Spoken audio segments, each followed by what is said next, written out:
امام مالک کے ہم اثر ہیں، یہ بات میں رضا رکھیے گا، اور دوسری صدی ہجری کے بزرگ ہیں۔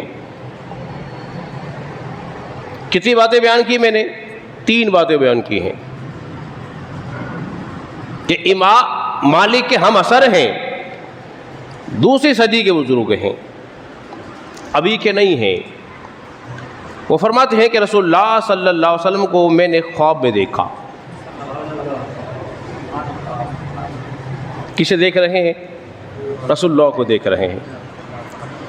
رسول اللہ صلی اللہ علیہ وسلم جب خواب میں تشریف لائے نا، تو پھر آپ نے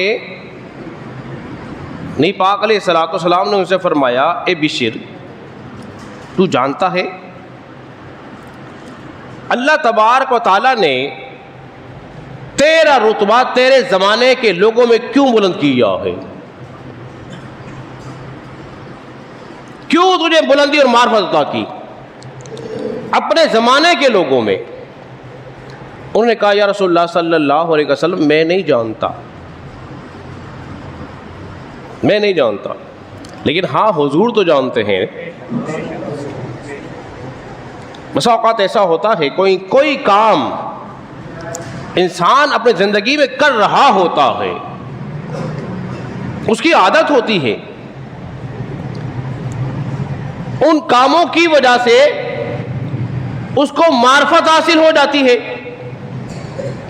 پر اس کو خبر نہیں ہوتی، اس کو خبر نہیں ہوتی۔ لیکن جو صاحب علم ہو وہ جان لیتا ہے اور جان کر پھر اسے بتا دیتا ہے۔ تبھی تو رسول اللہ صلی اللہ علیہ وسلم نے ارشاد فرمایا، جانتے تمہیں اپنے زمانے کے لوگوں میں کس وجہ سے فضیلت ملی، مرتبہ کیوں بڑھا ہے؟ انہوں نے کہا، یا رسول اللہ صلی اللہ علیہ وسلم، میں نہیں جانتا۔ آپ نے فرمایا، اب یہ جو اہم بات آ رہی ہے اس کو آپ نے میں نے سمجھنا ہے گفتگو کو۔ آپ نے 4 باتیں ارشاد فرمائی، اگر ہم ان 4 باتوں کو اپنی زندگی میں اپنا لیں اور عمل کر لیں، فقط 4 باتوں کو، جتنے بھی علماء، واعظین، مبلغین، پیر اعظام دنیا میں جاتے ہیں، چکر لگاتے ہیں، وعظ و نصیحت کرتے ہیں، رسول اللہ صلی اللہ علیہ وسلم نے سارا دین کا خلاصہ نچوڑ جو ہے ان 4 باتوں میں بیان فرمایا ہے۔ ان 4 باتوں میں سب سے پہلی بات کیا ہے؟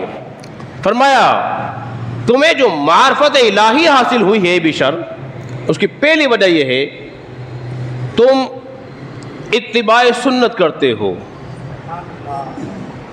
کیا کرتے ہو؟ اتباع سنت کرتے ہو۔ دوسرے نمبر پر تم صالحین کی خدمت کرتے ہو۔ تیسرے نمبر پر تم اپنے بھائی کی تربیت کرتے ہو، اس کی رہنمائی کرتے ہو۔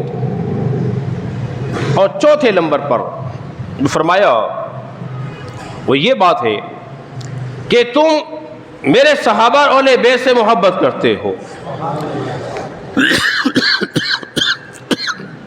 کتنی بات بیان فرمائی بولیے؟ سارے مل کے کہہ دیجیے 4۔ پہلے نمبر پر کون سی ہے؟ اتباع سنت۔ تم رسول اللہ صلی اللہ علیہ وسلم کی سنت کو اپناتے ہو، عمل کرتے ہو۔ جب کوئی سنت کو اپناتا ہے تو وہ اللہ کا محبوب بن جاتا ہے۔ کیا بن جاتا ہے جی؟ اللہ کا محبوب بن جاتا ہے۔ اور یہ اللہ کا محبوب بننے کا فقط ایک ہی راستہ ہے۔ میں ایک جملہ یہاں اور کہنا چاہتا ہوں کو سمجھانے کے لیے۔